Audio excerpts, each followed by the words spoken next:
ih keren buatnya kayak gitu langsung. Jadi respon dari masyarakat alhamdulillah lebih enggak ada yang menjatuhkan sih, lebih makan kasih support.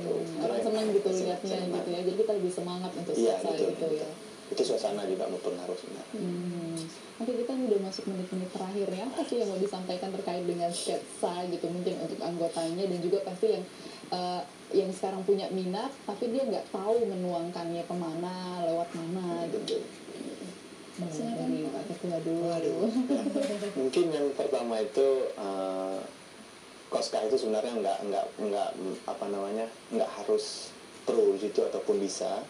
Intinya mau karena yang pertama kita di situ juga masih belajar. Saya pun sendiri masih belajar sampai sekarang karena masih ada beberapa yang kurangnya.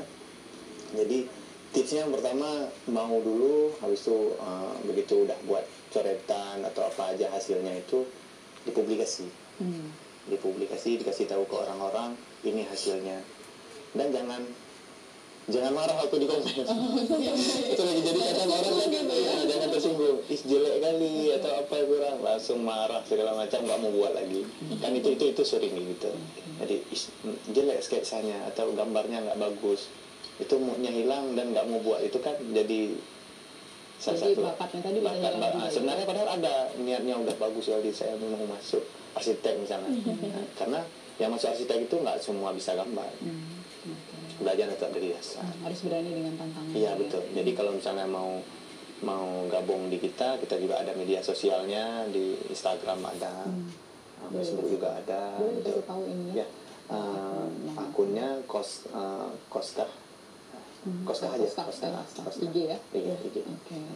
Dari Andra, apa yang mau disampaikan untuk pemirsa Habanangro? Iya, jadi kalau ini bagus ya bisa gambar seperti ini gitu ya.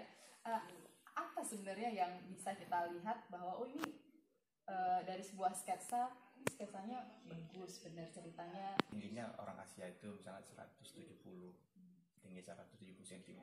Tapi kita buat pintu ukurannya sampai 4 meter. Walaupun sebenarnya boleh-boleh aja, tapi untuk apa fungsinya, untuk apa gitu. Jadi proporsi antara pintu dengan manusia itu kalau dilihat ya aneh atau kekecilan. Nah, ya, tingginya 170 tapi dibuat pintunya 80 cm harus mundur. Proporsi itu cara kita melihat nikmatnya bisa buat ya. Pertanyaan saya, apakah orang yang nggak punya bakat, punya talent untuk bisa menggambar atau mengsketsa sesuatu tuh bisa belajar masalah yang kadang di blog-blog itu ini oh dia pintar, oh dia tidak, ini nggak semua orang yang ikut ini tuh pintar. Tapi dengan rutin, dengan latihan,